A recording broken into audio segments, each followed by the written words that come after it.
pertama, saya dari kelompok keempat. Saya akan membahas tentang diare. Terlebih dahulu kita harus mengetahui apa itu diare. Diare merupakan keadaan ketika individu mengalami atau berisiko mengalami defekasi berupa feses cair atau feses tidak berbentuk dalam frekuensi yang sering. Situasi di mana mengalami sensasi rasa sakit perut seperti melilit atau mulas, kemudian defekasi berupa feses yang encer atau lunak dan tidak berbentuk serta dikeluarkan secara terus-menerus dengan frekuensi lebih dari 3 kali. Pada manifestasi klinisnya yaitu pasien mula-mula cengeng, terus gelisah, suhu tubuh biasanya meningkat, nafsu makan berkurang atau bahkan tidak ada sama sekali. Kemudian disertai diare, tinjanya cair, mungkin disertai lendir atau lendir berdarah.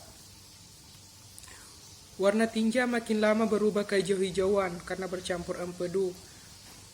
Anus dan daerah sekitar timbul lecet karena sering defekasi, dan tinja makin lama makin asam, sehingga akibat makin lama makin asam itu akibat makin banyak asam laktat yang berasal dari laktosa yang tidak diabsorpsi oleh usus selama diare. Gejala muntah dapat timbul sebelum atau sesudah diare dan dapat disebabkan karena lambung turut menentang atau akibat gangguan keseimbangan asam basa dan elektrolit. Bila pasien banyak kehilangan cairan dan elektrolit, mata dan ubun-ubun dan menyebabkan cegukan pada bayi, selaput lendir, bibir dan mulut serta kulit tampak kering. Pada patofisiologinya itu pertama yaitu melalui gangguan osmotik. Akibat terdapatnya banyak makanan atau zat yang tidak dapat diserap akan menyebabkan tekanan osmotik dan rongga usus meninggi, sehingga terjadi pergeseran air dan elektrolit ke dalam rongga usus. Isi rongga usus yang berlebihan ini akan merangsang usus untuk mengeluarkan sehingga timbul diare. Terus yang kedua yaitu gangguan sekresi. Akibat gangguan tertentu, misalnya oleh toksin, pada dinding usus akan terjadi peningkatan sekresi air dan elektrolit ke dalam rongga usus, dan selanjutnya diare tidak karena peningkatan isi rongga usus. Gangguan motilitas usus. Hyper akan mengakibatkan berkurangnya kesempatan untuk menyerap makanan sehingga timbul diare. Sebaliknya, jika peristaltik usus menurun akan mengakibatkan bakteri tumbuh berlebih dan selanjutnya dapat menimbulkan diare pula. Patogenesis diare akut, yaitu masuknya jeda renik yang masih hidup ke dalam usus halus setelah berhasil melewati rintangan asam lambung. Jasad renik tersebut berkembang atau melakukan multiplikasi dalam usus halus. Oleh jasad renik dikeluarkan toksin, yaitu toksin diaregenik. Akibat toksin hipersekresi yang selanjutnya akan menimbulkan diare. Patogenesis diare kronis lebih kompleks dan faktor-faktor yang menimbulkan wabah infeksi, bakteri, parasit, malabsorpsi, dan malnutrisi. Sebagai akibat diare, baik akut maupun kronis akan terjadi. Yang pertama itu kehilangan air dan elektrolit sehingga menyebabkan dehidrasi. Terjadinya gangguan keseimbangan asam basa, osidosis metabolik, dan hipokalemia. Yang kedua itu gangguan gizi sebagai akibat kelaparan, karena pemasukan makanan ke dalam tubuh semakin berkurang dan pengeluaran semakin bertambah. Terus menyebabkan hipoklimia, gangguan sirkulasi darah. Pemeriksaan diagnostik. Pemeriksaan feses, yaitu berat feses lebih dari 300 gram dan melakukan pengecekan selama 24 jam untuk mengkonfirmasi adanya diare. Perhatikan bentuk tinja, apakah setengah cair, berlemak, atau bercampur darah. Diare seperti air dapat terjadi akibat kelainan pada semua tingkat sistem pencernaan, terutama usus halus. Adanya makanan yang tidak tercerna merupakan manifestasi dari kontak yang terlalu cepat antara tinja dan usus yang disebabkan cepatnya waktu transit usus. Diare yang bervolume banyak dan berbau busuk menunjukkan adanya infeksi dan dapat dilakukan pewarnaan setiap gram ataupun kultur. Contoh, tinja harus segera diperiksa untuk melihat adanya leukosit, eritrosit, parasit apabila dalam feses terdapat kurang lebih 14 gram lemak, dan melakukan pengecekan selama 24 jam menunjukkan adanya steatorea, adanya gelembung lemak mengarah ke penyakit pankreas. Adanya amilum dalam tinja menunjukkan adanya maldigesti karbohidrat. Eritrosit dalam tinja menunjukkan ada luka, colitis ulcerativa, infeksi, polip atau keganasan. Leukosit dalam tinja menunjukkan kemungkinan infeksi atau inflamasi usus. pH tinja kurang lebih 5,3 untuk asam, dan tes reduksi menunjukkan intoleransi glukosa pH 6,0 sampai 7,5, dimulai pada sindrom malabsorpsi asam amino dan asam lemak. Yang kedua yaitu pemeriksaan darah. Dapat dilakukan pemeriksaan darah HB, HT, leukosit, dan diftel. Kadar elektrolit serum analisa gas darah. Apabila terdapat tanda-tanda gangguan keseimbangan asam basa, fungsi kelenjar tiroid, diare yang disebabkan virus memiliki jumlah, dan hitung jenis leukosit normal dan limfositosis. Apabila diare disebabkan infeksi bakteri yang invasif ke mukosa memiliki leukositosis, eosinofil meningkat pada alergi makanan atau infeksi parasit. Kadar asam folat rendah menunjukkan penyakit seliak. Kadar vitamin B12 rendah menunjukkan pertumbuhan bakteri berlebihan dalam usus halus. Kadar albumin rendah menunjukkan tanda kehilangan protein dari peradangan ileum, jejunum, kolon, dan pada sindrom malabsorpsi. Jika ada kemungkinan kuat penyakit dasar infeksi HIV pada pasien dengan diare kronik, maka screening pemeriksaan infeksi HIV dalam darah penting dilakukan. Kemudian yaitu melakukan pemeriksaan lanjutan. Yang pertama itu melakukan barium enema kontraks ganda atau BNO. Pemeriksaan barium enema kontraks ganda dilakukan untuk melihat kelainan di kolon dan ileum terminal. BNO dilakukan untuk melihat adanya klasifikasi pankreas dan dilatasi kolon. Kolonoskopi dan ileoskopi membantu dalam menegakkan diagnosis, terutama dalam mendapatkan diagnosis patologi anatomi dan biopsi mukosa usus. Dengan kolonoskopi dapat diketahui penyebab diare, apakah keganasan atau inflamasi. Dapat ditemukan sudah terjadi displasi atau keganasan pada colitis yang lama.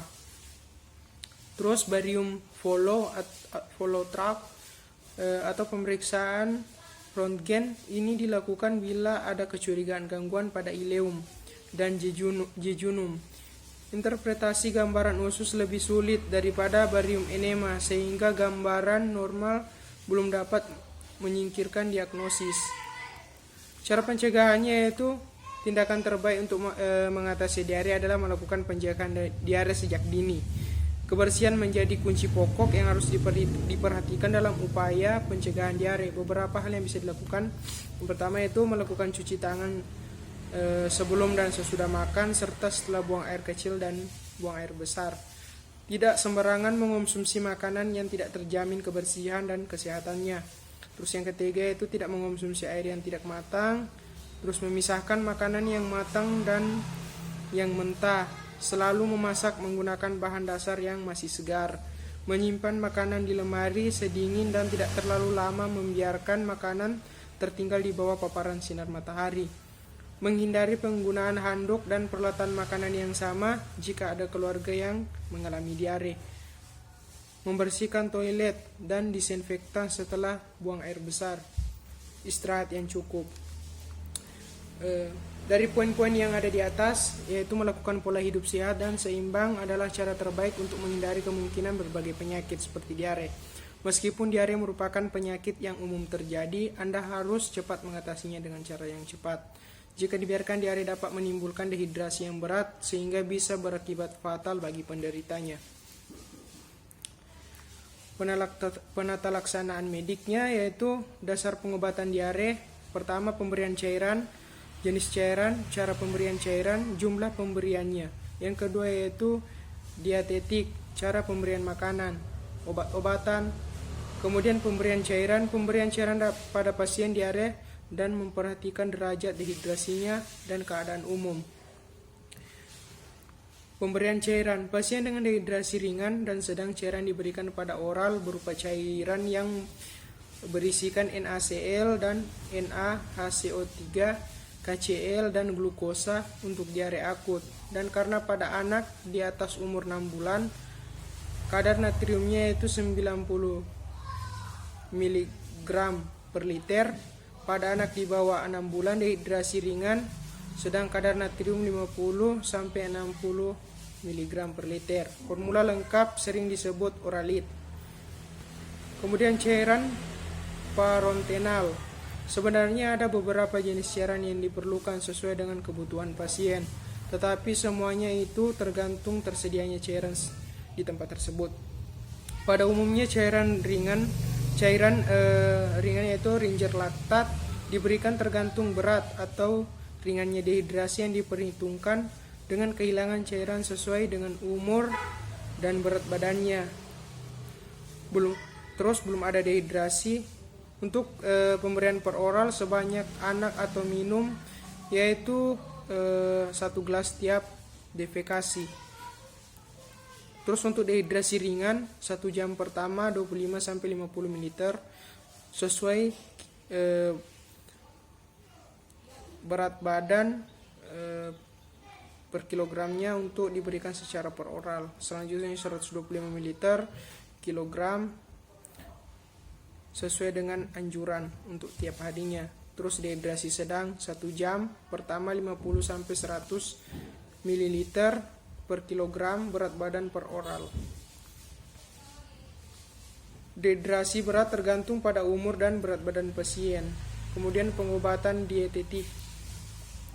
Untuk anak di bawah 1 tahun dan anak di atas 1 tahun dengan berat badan kurang dari 7 kg, jenis makanannya yaitu susu. ASI adalah susu laktosa yang mengandung laktosa rendah dan asam lemak tidak jenuh, misalnya LLM dan amino.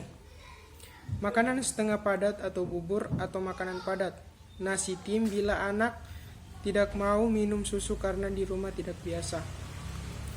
Susu khusus yang disesuaikan dengan kelainan yang ditemukan, susu dengan tidak mengandung laktosa atau asam lemak yang berantai. Terus obat-obatan, prinsip pengobatan diare adalah mengganti cairan yang hilang melalui tinja dengan tanpa muntah dengan cairan yang mengandung elektrolit dan glukosa atau karbohidrat lain, misalnya gula, air tajin, tepung, dan lain-lain. Obat antisekresi yaitu acetosal, dosisnya yaitu 25 mg dengan dosis minimum 30 mg. Chlorpromazine dosis 0,5 sampai 1 mg per kilogram berat badan setiap harinya.